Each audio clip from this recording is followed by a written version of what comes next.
Hello everyone, I hope that you are all doing well. This is me Sayyid Shujatullah. Welcome to Iqra IAS Current Affairs channel को subscribe करिए और hit the bell icon so that जब भी मैं video upload करूंगा आपको notification मिल जाएगा। आज का हमारा टॉपिक है GST related. Okay, very important topic है। रिसेंटली 2-3 दिन से ये न्यूज़ में था, इसलिए न्यूज़ में था कि अभी हम जीएसटी में भी बहुत बड़े रिफॉर्म्स लेके आने वाले हैं।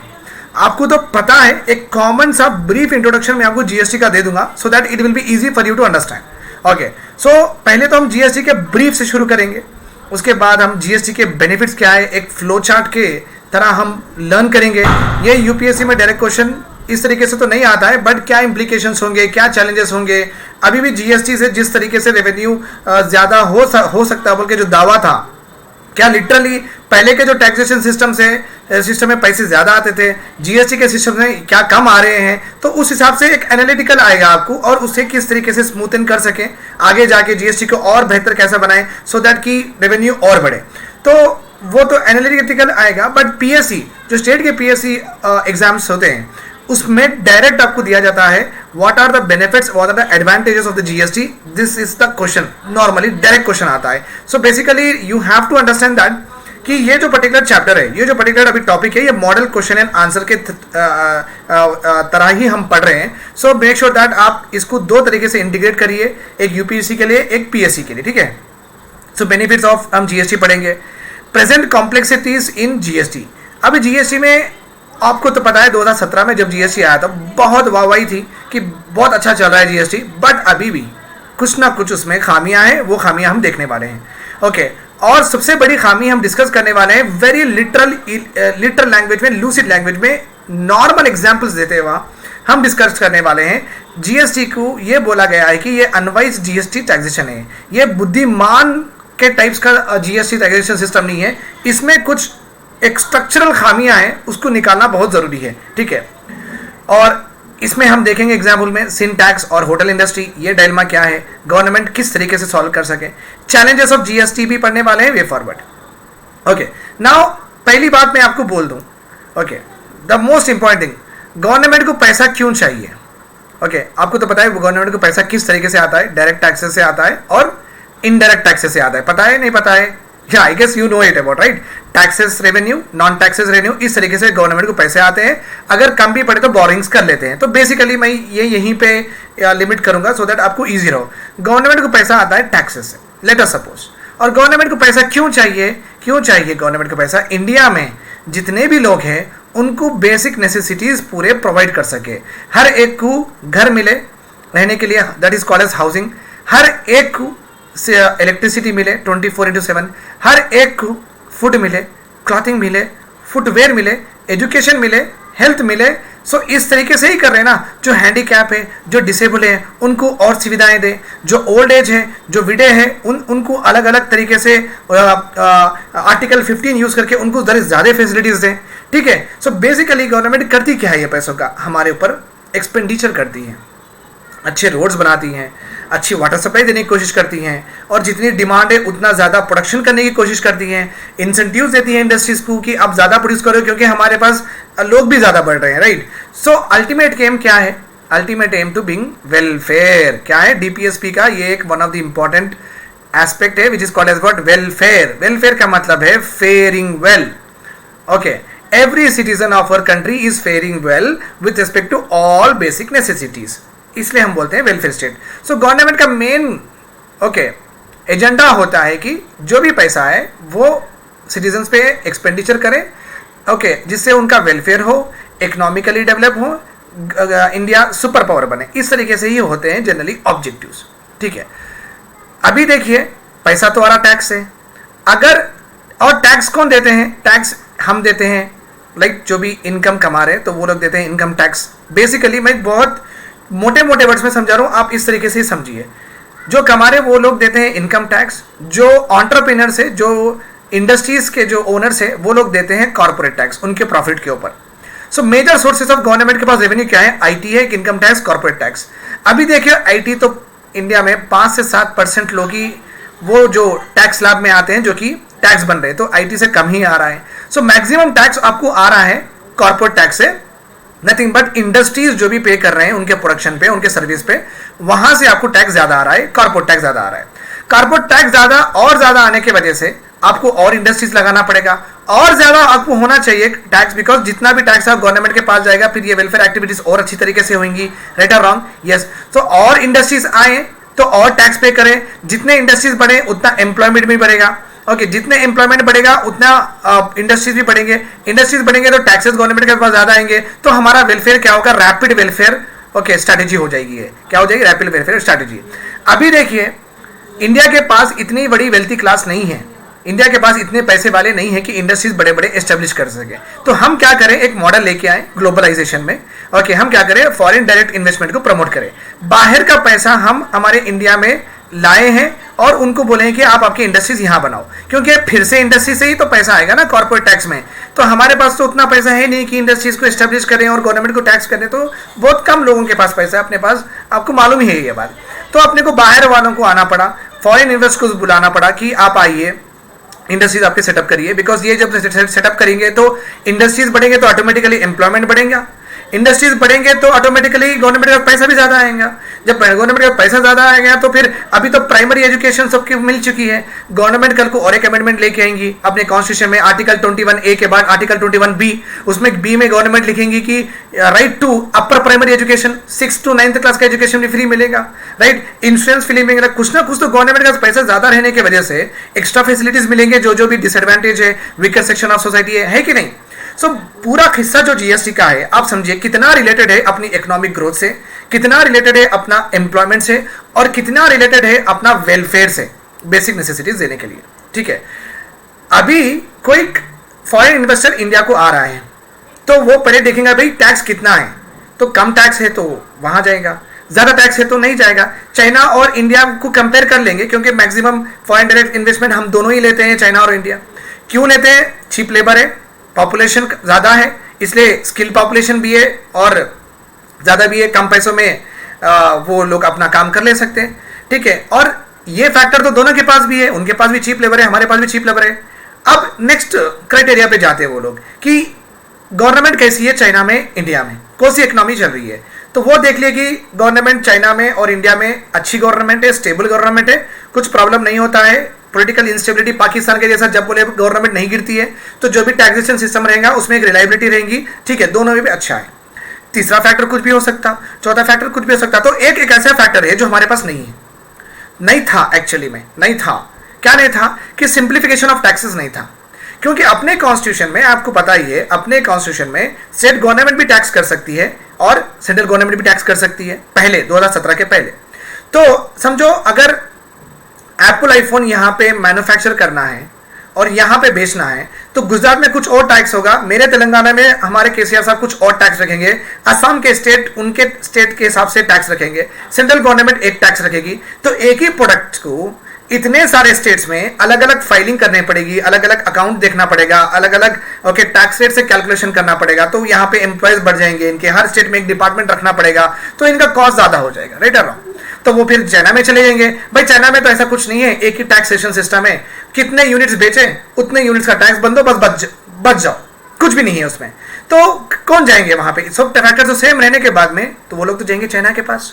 ओके, तो यही चीज निकालने के लिए 2017 में जीएसटी को इंट्रोड्यूस किया गया था। ओके, सो जीएसटी बना अपना यूनिफाइड सिंगल इनडायरेक्ट टैक्स बना है, यूनिफाइड सिंगल इनडायरेक्ट टैक्स बना है। Got it? ठीक है, अभी 2017 हो गए, 18, 19, 20। अब इसके ऊपर हम एनालिसिस करने वाले कि ये है क्या, इसमें प्रॉब्लम्स क्या है अब और निकालना क्या है। बेसिकली हम प्रॉब्लम्स पढ़ने वाले हैं। गवर्नमेंट का मेन मुद्दा होता है, ओके, किसी गवर्नमेंट का मेन मुद्दा होता है कि लोगों को एम्प्लॉयमेंट दे, ओके, और इकोनॉमिक ग्रोथ करे और इंफ्रास्ट्रक्चर का अच्छा डेवलप करे, क्योंकि क्वालिटी ऑफ लाइफ लोगों की अच्छी हो और बेसिक नेसेसिटीज हर एक को प्रोवाइड करे। ये 4-5 प्रिंसिपल्स गवर्नमेंट के नेशनल स्ट्रैटेजी में हमेशा होते हैं। इनको ही बोलते हैं नेशनल गोल्स। नेशन के यही गोल्स रहते हैं। ये होने के बाद कुछ और हो सकते हैं, but basically as a developing countries पहले ये गोल्स ही आगे जाने के हैं। ठीक है, राइट।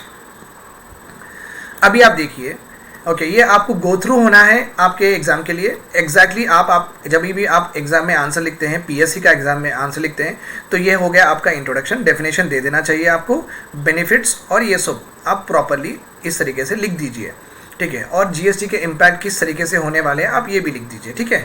ये चेंज भी होते हैं क्योंकि जब टैक्स रेट चेंज होता है तो कोई फूड आइटम महंगा हो जाता है या पर्सनल के सस्ता हो जाता है, कुछ भी हो सकता है। बट मैं ये चार्ट इसलिए दिया आपको क्योंकि आप जब जीएसटी इम्पैक्ट अगर पूछते हैं एग्ज़ाम में तो आप ये जो क्वेश्चन को किस तरीके से देखना चाहिए, किस तरीके से आप अप्रोच हों वो क्वेश्चन को, इसलिए मैं आपको ये पर्टिकुलर पिक्चर दिया हूँ, उस हिसाब से आप देखिए, ठीक है।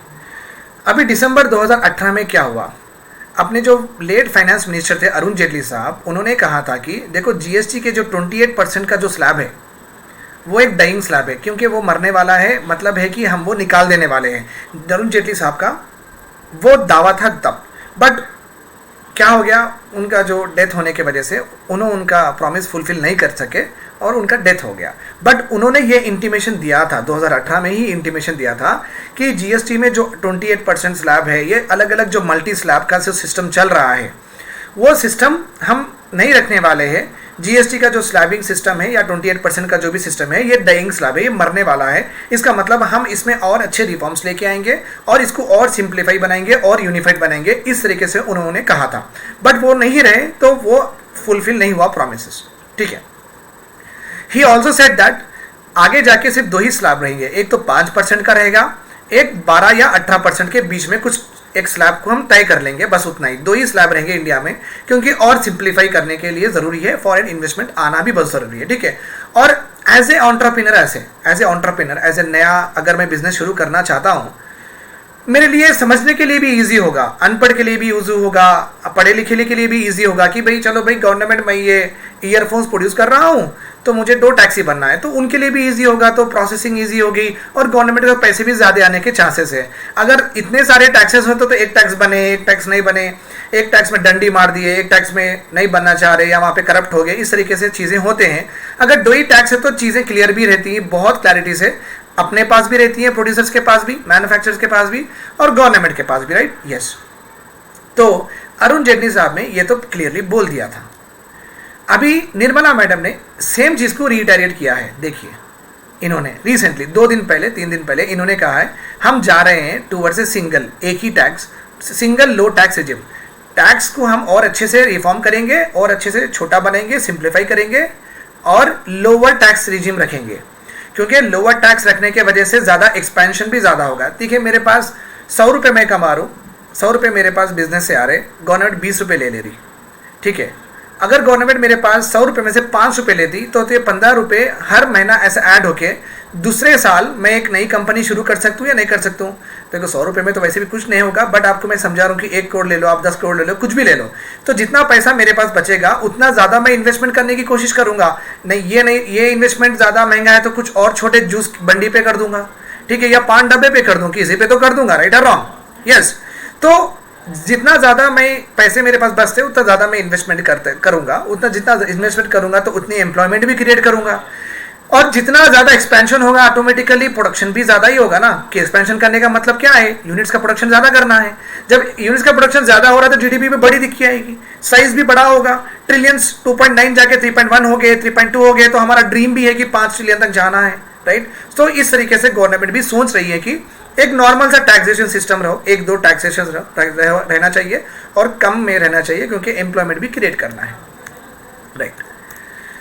तो जीएसटी जब आया था ये एक वाटरशेड था, मीन्स ये इसलिए लाया गया था बिकॉज 2017 से पहले बहुत हैपेजार्ड था जीएसटी का टैक्सेशन सिस्टम। तो बहुत सारे टैक्सेस रहो, सेसेस रहो, सेंटर के, स्टेट के, वॉज बिगर बैरियर हो गए थे फ्री ट्रेड करने के लिए, इकोनॉमिक ग्रोथ के लिए बहुत बैरियर हो गए थे, और बहुत सारा करप्शन भी देखा गया था जीएसटी के पहले के सिस्टम में। जीएसटी आने के बाद में ये 90% चीज़ें सॉल्व हो चुकी हैं, बट अभी भी जो 10% है उसको देखना बहुत ज़रूरी है, बिकॉज अभी जीएसटी पैसे तो दे रहा है, but it is very important कि जीएसटी अभी एम्प्लॉयमेंट क्रिएट नहीं कर रहा है। तो ये प्रॉपर आंसर हमें यहाँ पे मिल जाएगा कि जीएसटी से एम्प्लॉयमेंट क्यों क्रिएट नहीं हो रहा है। Basically I will tell you one important point here कि इसलिए नहीं क्रिएट हो रहा है जीएसटी से एम्प्लॉयमेंट, बिकॉज टैक्सेशन का जो सिस्टम है वो अनवाइज है, वो उतना बुद्धिमान नहीं है, वो उतना अच्छा नहीं है, वो ज़रा ख़राब है, वो सीधा सीधा अच्छा नहीं है, बोले ऐसा दिमागी विजडम से अच्छा नहीं है। ओके, चैलेंजेस स्टिल परसिस्ट, अभी भी जीएसटी के रिजीम में चैलेंजेस है, आप यहाँ पे देखिए। ओके, सेमी पॉलिश्ड स्टोन्स के लिए 0.25% है, गोल्ड के लिए 3% है, हाउस होल्ड एसेंशियल खाने पीने के लिए 5% है, प्रोसेस फूड्स कुरकुरे बादाम मिल्क ये सब रहते ना, ये केलॉग्स कॉर्नफ्लेक्स ये 12% है, कैपिटल गुड्स है, ये जो माइक्रोवेव है, कार है, इस पर 18% है, लग्जरी आइटम है, टोबैको सिन गुड्स अल्कोहल इस पर 28% है। ठीक है, तो इस तरीके का इतना कॉम्प्लेक्स सिस्टम ज़रूरी नहीं है। ओके, इसको हम और सिंप्लीफाई करें बेहतर होगा। अभी समझिए आप, मैं एक अमेज़ॉन की एग्जांपल भी स्लाइड पे है, बट मैं आपको डायरेक्टली बता दूंगा। अमेज़ॉन के पास हर दिन वो लोग कह रहे हैं कि 100 न्यू प्रोडक्ट्स ऐड होते हैं, 100 न्यू प्रोडक्ट्स ऐड होते हैं। कोई एक स्लैब में गिरता, कोई दूसरे स्लैब में गिरता, कोई तीसरे स्लैब में गिरता, कोई चौथे स्लैब में गिरता, इस तरीके से। सो एज ए कंपनी आप सोचिए कि इतने सारे जब यूनिट्स ऑफ प्रोडक्ट्स आते हैं, तो ये पूरे प्रोडक्ट्स को आप हर एक स्लैब में इंटीग्रेट करना, फिर से गवर्नमेंट को ये स्लैब में इतने यूनिट्स प्रोड्यूस है और हम आपको इतना टैक्स भर रहे हैं, ये स्लैब में इतने यूनिट्स प्रोड्यूस है और हम ये तरीके से इतना टैक्स भर रहे हैं। ये कॉम्प्लेक्स नहीं दिख रहा आपको? कॉम्प्लेक्स तो दिख रहा। तो अमेज़ॉन के जैसे फ्लिपकार्ट है, मिंत्रा है, बहुत सारे ऐसे ऑनलाइन स्टोर्स है जो कि मल्टीपल प्रोडक्ट्स में डील करते हैं और ये पूरे प्रोडक्ट्स अलग अलग कैटेगरी में आते हैं, तो ये कॉम्प्लेक्स हो जा रहा। तो ये सबसे बड़ी प्रॉब्लम है। तो स्टिल जीएसटी को बोलते हैं कॉम्प्लिकेटेड टैक्स रिजीम बोलते हैं। ठीक है, क्योंकि अभी मैं बता दिया क्यों है। पहली बात, इसको कॉम्प्रिहेंड करना मुश्किल है, कोई चीज़ कहीं पे बैठती समझ में नहीं आता। चलो भाई, मैं कोकोनट वाटर ही सुपरमार्केट में बेच रहा हूँ, थोड़ा बहुत उसमें प्रिजर्वेटिव डाल के बेच रहा हूँ, क्या इसको भी आप प्रोसेस्ड फूड बोलेंगे? इसमें तो इतना बड़ा प्रोसेसन हुआ ही नहीं, इसमें इतना बड़ा प्रोसेस में गया ही नहीं है। तो ये कॉम्प्रिहेंड करना भी ये टैक्स स्लैब थोड़ा बहुत मुश्किल हो रहा है। फिर मेरे प्रोडक्ट को मैं गवर्नमेंट को भेजूँ, फिर गवर्नमेंट बोलेंगे नहीं नहीं ये प्रोसेस फूड है, नहीं नहीं ये नॉर्मल फूड ग्रेन में आ जाता क्योंकि ज़्यादा प्रोसेस नहीं हुआ है। तो यहाँ पे कॉम्प्रिहेंड करना भी प्रॉब्लम हो गया है और कंप्लाई करना भी प्रॉब्लम हो गया है, क्योंकि इतने टैक्सेशन स्लैब्स रहने की वजह से मैं एज ए कंपनी कितना बोल के करूँ, तो मुझे मुश्किल हो रही है। So, Finance Minister has now reminded one important principle called as KISS. Okay, KISS is not that what you are thinking in your mind. ये एक इंडस्ट्रीज में एक सबसे बड़ा jargon है, बहुत फेमस इकोनॉमिस्ट ने कहा था, I don't remember his name, but उन्होंने कहा था कि इंडस्ट्री अगर एक इकोनॉमी को ग्रो होना है, अगर या इंडस्ट्री को ग्रो करना है या कंट्री को ग्रो करना है, तो किस फॉलो करना चाहिए? Okay, it is called as what? Keep it simple stupid, like that. Keep it simple stupid. तो ये क्या हुआ था, मैं तो इकोनॉमिक्स का तो नहीं मालूम, बट वो एक बहुत बड़े ऑटोमोबाइल मैन्युफैक्चरर थे। ओके, टाइकून थे। तो जब वो ऑटोमोबाइल बना रहे थे, उनके जब मैकेनिक्स बना रहे थे, उनके जब इंजीनियर्स बना रहे थे, तो उन्होंने कहा था कि भाई आप किस तरीके से भी बनाओ कोई बात नहीं, कैसा भी बनाओ कोई बात नहीं, बट इसको रिपेयर करना ईजी वेस्ट वे में, अनपढ़ भी रिपेयर कर सकना, नट बोल्ट खोल के रिपेयर कर सकना। तो keep it simple stupid, like that he said to their engineers. भाई बिकॉज अगर आप कॉम्प्लेक्स करेंगे, गाड़ी कहीं पे भी खराब हो जाएंगी, तो आप इतने बड़े स्किल इंजीनियर कहाँ से लेके आएंगे बनाने के लिए, राइट? तो आप कैसे भी बनाओ permanent, but keep it simple so that even a lucid illiterate person can also able to just training से उसको वो चीज़ बनाने आ जाना। सो निर्मला मैडम ने भी यही कहा कि वो फॉलो करेंगे अब किस strategy, keep it simple strategy. अब इतना कॉम्प्लेक्स नहीं रहेगा अपना सिस्टम, ठीक है, राइट। और बहुत सारे एम्पेरिकल डेटा, बहुत सारे कंट्रीज से जब हम डेटा लाके देखते हैं और डेटा को एनालाइज करते हैं, ये मालूम हुआ कि एक यूनिफाइड सिंगल अगर टैक्स होता है, एक ही टैक्स पूरी अगर कंट्री में होता है, वो बहुत अच्छा है। ओके, सो इससे क्या होगा, गुड्स आगे जाके हमारे ब्यूरोक्रेट्स के लिए भी ये इजी हो जाएगा, क्योंकि उनको जब रेवेन्यू का काउंट करना पड़ेगा तो इजीली काउंट करेंगे।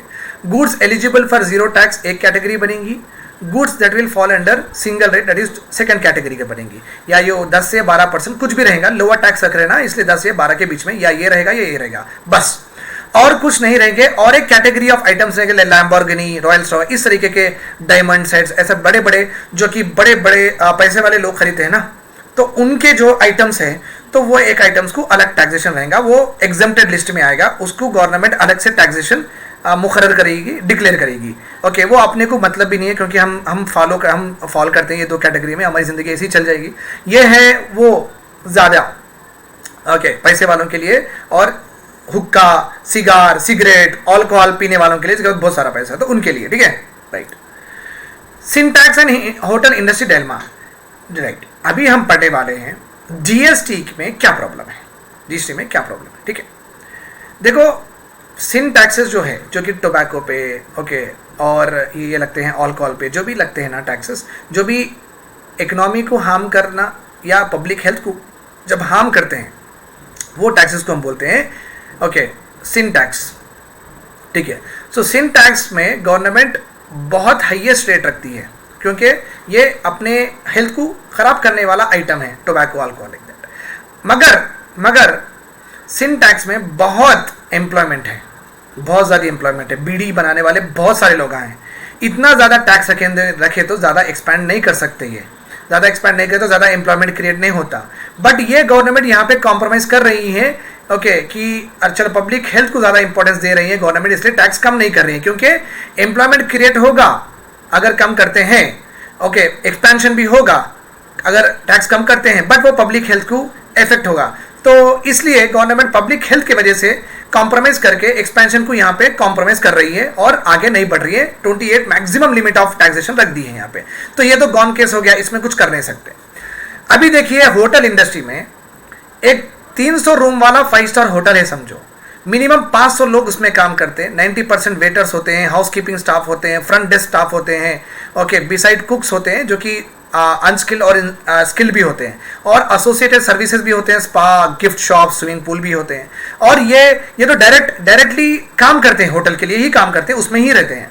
इनडायरेक्ट एम्प्लॉयमेंट भी है, क्योंकि इनके वजह से होटल वाले क्या करते हैं, bed लाइनन, okay, bed sheets, okay, and blankets, ये सब रग्स, ये सब ऑर्डर करते हैं। ये एयर कंडीशनर भी ऑर्डर करते हैं, कटलरी भी ऑर्डर करते हैं, इलेक्ट्रॉनिक्स भी ऑर्डर करते हैं, ओके, फर्नीचर भी ऑर्डर करते हैं। तो होटल इंडस्ट्री को हम जितना समझिए, अब यहाँ पे क्या लिखा हुआ है ये स्लाइड में, होटल इंडस्ट्री जो कि इतना सारा एम्प्लॉयमेंट क्रिएट करती है डायरेक्टली इनडायरेक्टली, आप उसको इतना बड़ा टैक्स रखें, क्यों रखें? ये तो अनवाइज टैक्सेशन हो गया।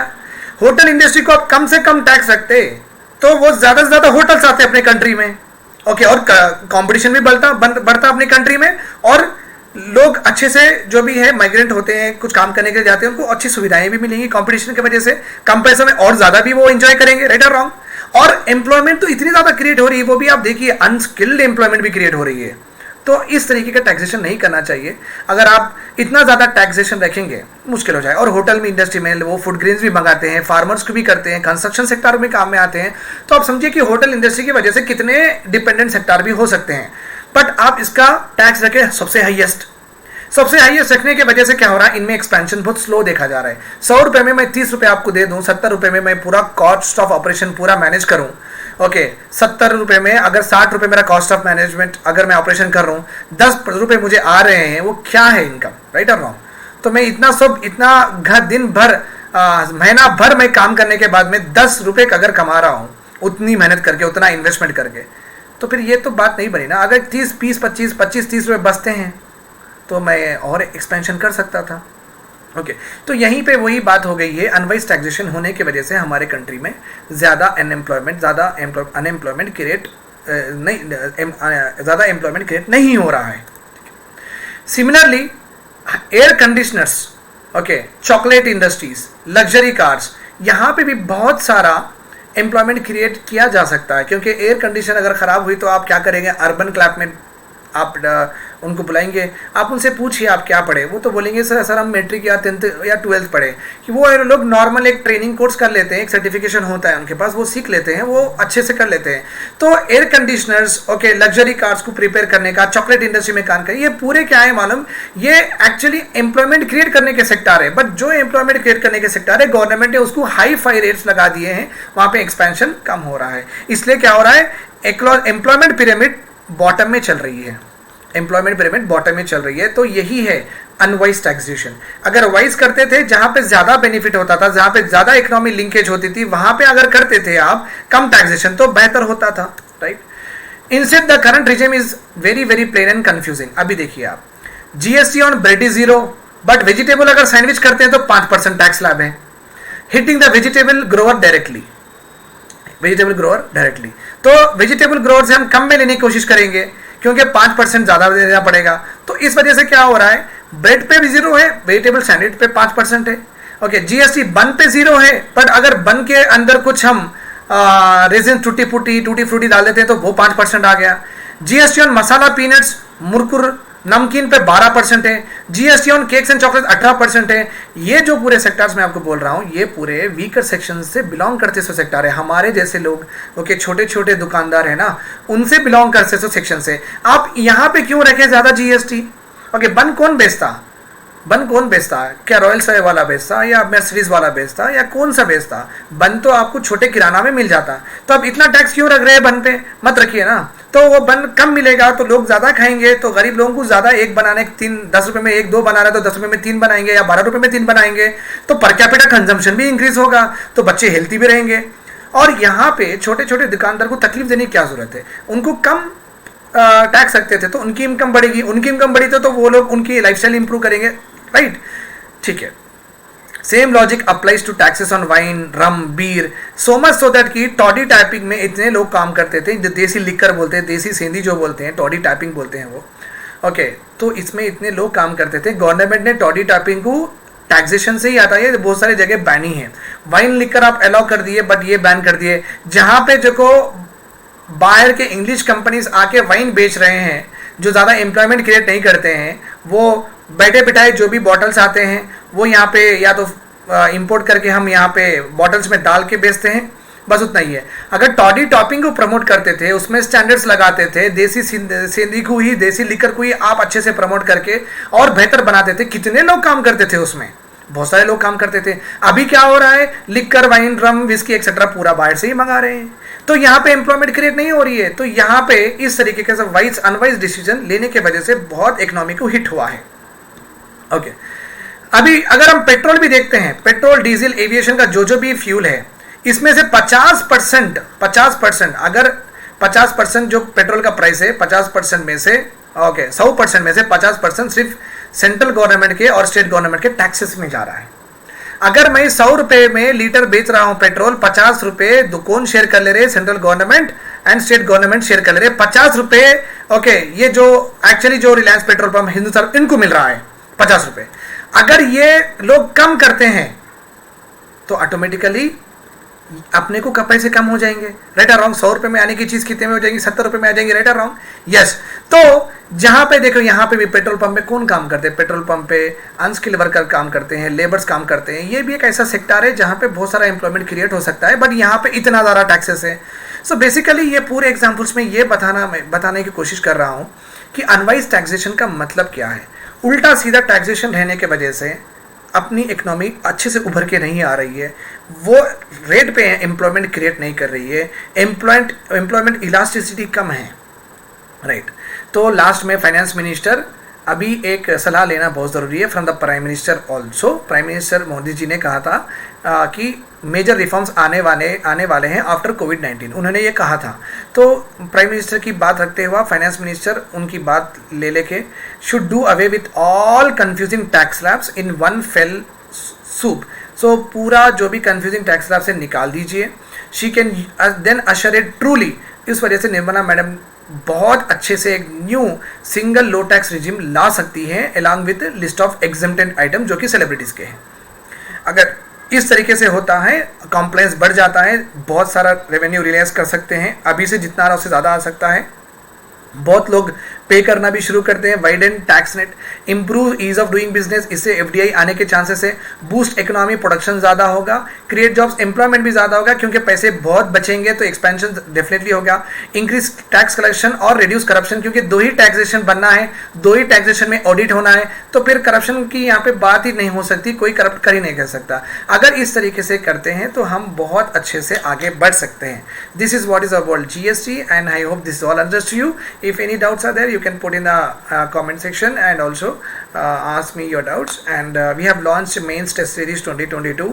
You can visit www.ikhraes.com पे जाइए, आप एक बार वेबसाइट पे थरो देख लीजिए, बिकॉज यू नो दैट हमारे पास बेस्ट ऑफ बेस्ट फैकल्टीज़ है ऑफ द पैन इंडिया। ओजा सर है, सुमित सर है, ओके, मैं भी हूँ आपसे जुड़ा, मयांक सर है, तो बहुत सारे बेस्ट ऑफ बेस्ट इंडिया के फैकल्टीज़ है। तो इस हिसाब से आप ओके आपकी जो भी एजुकेशन रहेगी परफेक्ट क्वालिटी कोचिंग होगी और आप अच्छे से सेल करेंगे, बिकॉज हमारे इस साल के रैंकर्स भी हैं जो कि आप इकरा IAS के यूट्यूब चैनल पे देख सकते हैं। The seminar that we have conducted almost like 2-2,500 लोग आए थे। So be a part of our team, be a part of our institute so that you can sail through in the examination. Thanks a lot, bye bye, take care.